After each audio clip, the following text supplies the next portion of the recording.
अस्सलाम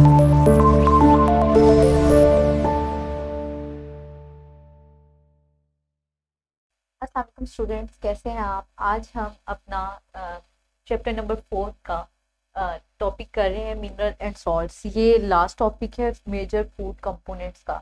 तो mineral and salts जो हैं, ये जो हमारे विटामिन्स थे उनके बारे में हमने पढ़ा था कि वो ऑर्गेनिक हैं।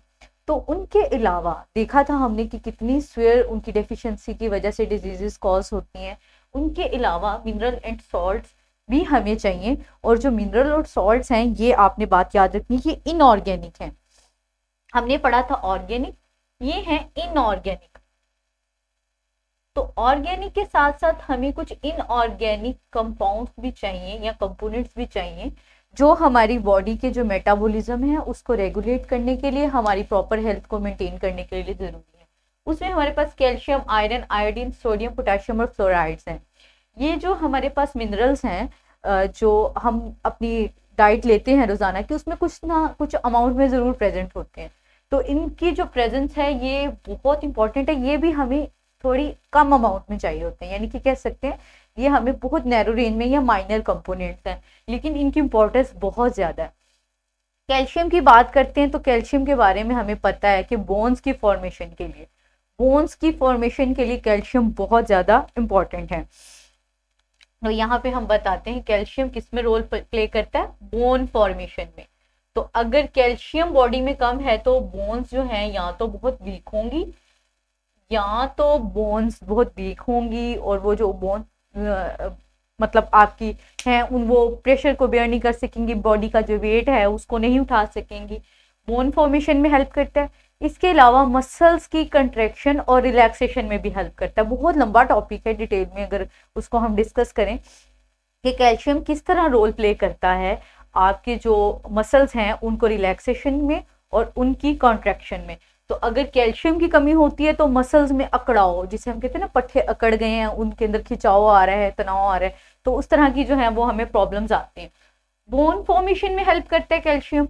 उसके अलावा हमारे पास जो है हमारी जो नर्व इम्पल्स है, नर्व इम्पल्स की जो आपकी है कंडक्शन, उसमें भी रोल प्ले करता है। तो कैल्शियम की डेफिशिएंसी जो है या कैल्शियम का कम होना बॉडी में आपके बहुत सारे बेसिक जो हैं फंक्शंस उनको खराब करता है। उसके बाद बात करते हैं आयरन की।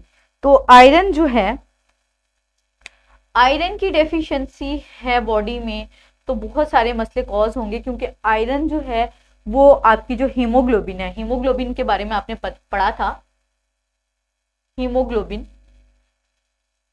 हीमोग्लोबिन वो प्रोटीन है जो ऑक्सीजन को कैरी करती है, यानी कि ऑक्सीजन को एक जगह से उठाकर दूसरी जगह लाने ले जाने का काम जो है वो हीमोग्लोबिन का। तो आयरन जो है वो हीमोग्लोबिन के साथ अटैच है, यानी कि हीमोग्लोबिन के स्ट्रक्चर में आयरन का रोल है।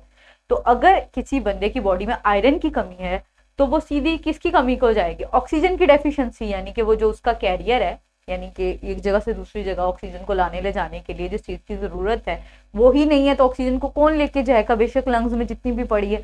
तो उसके लिए आपको आयरन की जरूरत है। आयरन की डेफिशिएंसी ज्यादातर ब्लड से रिलेटेड डिजीजेस जो हैं या एनीमिया हो जाता है अगर आयरन की कमी होती है बॉडी में।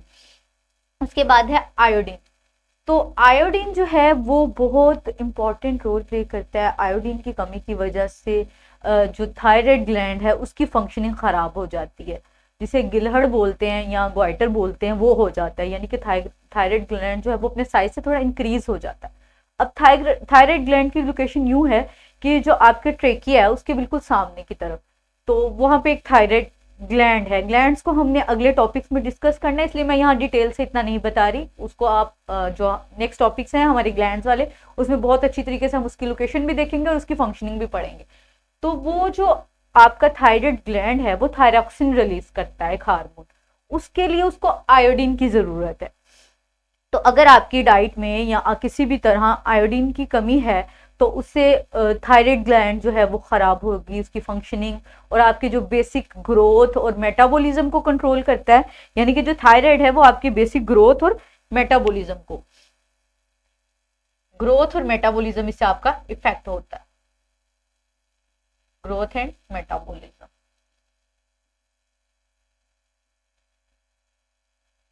फिर आगे हमारे पास आते हैं sodium and potassium. Nerve impulse की जो कंडक्शन है और जनरेशन है, नर्व इम्पल्स क्या होती है पहले तो हम देखते हैं कि आपका बॉडी कोई स्टिमुलस लेती है, चोट लगती है, कुछ भी, वो मैसेज ब्रेन तक कैसे जाता है और ब्रेन उसका जवाब कैसे देता है।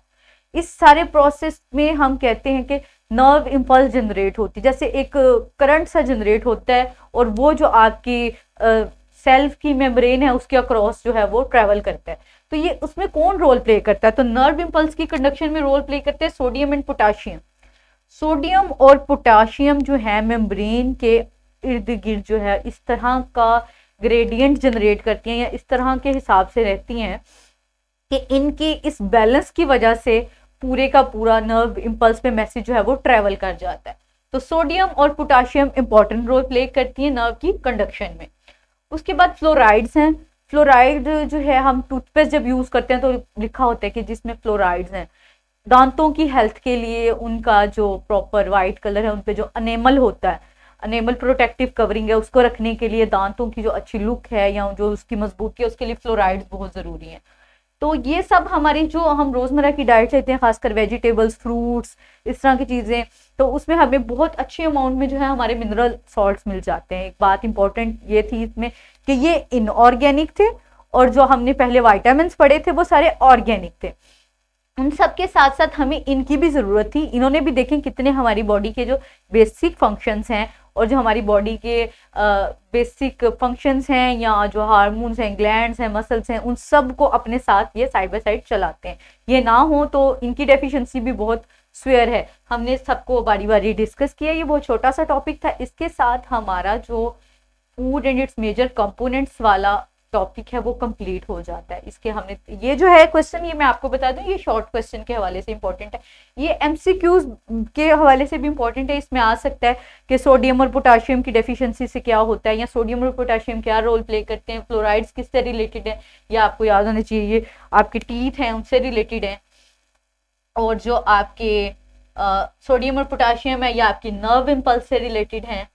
तो ये जो बातें हैं ये आपको एमसीक्यू में आ सकती हैं, नर्व इम्पल्स से रिलेटेड हैं। उसके बाद आयोडीन जो है वो आपके ग्रोथ और मेटाबॉलिज्म यानी कि थायराइड ग्लैंड से रिलेटेड है। आयरन हीमोग्लोबिन से रिलेटेड है। कैल्शियम बोन फॉर्मेशन से रिलेटेड है और मसल्स की कंट्रैक्शन और रिलैक्सेशन से रिलेटेड है। तो ये छोटे छोटे एमसीक्यूज भी आपको आ सकते हैं। टॉपिक बहुत ईजी है और मुझे यकीन है कि आपको बहुत अच्छी तरीके से समझ आई होगी।